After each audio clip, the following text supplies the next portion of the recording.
guy, and this is a end of an era of really small community radio.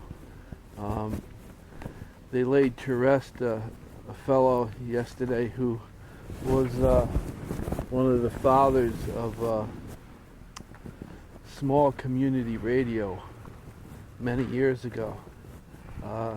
His name was Paul, and the radio station in Still River was an AM station. It was very small, and small town radio. I mean, when they did the weather report, he went to the window and looked out. That was the weather report. And if he did traffic report, he did the same thing. He went to the window, looked up and down Main Street, and that was your traffic report. He announced local baseball, football games, and the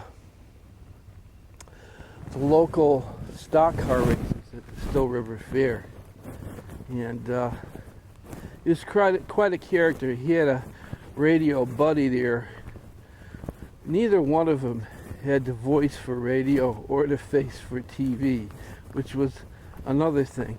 To get an idea of what small community radio was, there was a movie out around the late 80s, early 90s called Smoke Signals. If you watch that movie, you'll sort of get an idea what it was like. I remember my 8th birthday. They did announcements of your birthday on the station if you called in the morning, and right before the 12 o'clock local news, they would announce your birthday, and friends and family would put their comments in, and you got a song request. You could request a song. So on my 8th birthday, I'm sitting there with my cupcake with the candle in it at the table, listening to One-Eyed, One-Horned, Purple People Eater. It was either that song, another one that was popular, I think next year I asked for, was Papa Ooh Mau Mau. And well, it's the late September, but it's still really beautiful out. There's still gnats out here at the park, and it gets to be about 65, maybe 70 during the day, low 50s or high 40s at night, if at all. Very beautiful weather, no humidity.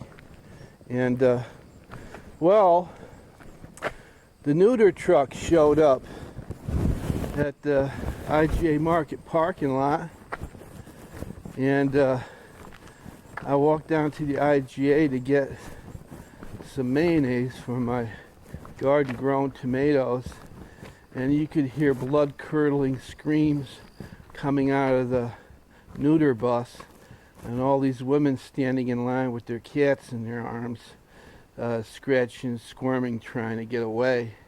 And that was the highlight of the week in Still River. The apples are out. Apple pies are coming out. You have to go to small local apple places to get the really good cider and apple pie. And also the local tomatoes. The tomatoes, I'm afraid this is going to be the last week or two before they peter out, because tomato season, growing season has ended. So that will be happening. And the pumpkins are out. The pumpkin pies, bread, locally made pumpkin bread is really great if you get it from a local bakery or a farm stand where it was baked in somebody's house and home. And waiting for the November 1st is the night, really the day of 1,000 pies in a town near Still River. I hope they still have it. And literally they do have like 1,000 pies, but they're all baked at home, and some of them are very specialty pies. There's savory pies, salmon pies, quiche pies, ham pies, turkey pies, all kinds of pot pies, beef pies, beef bourguignon pies, and all fruit pies you can imagine. But apple is the one to get in Still River.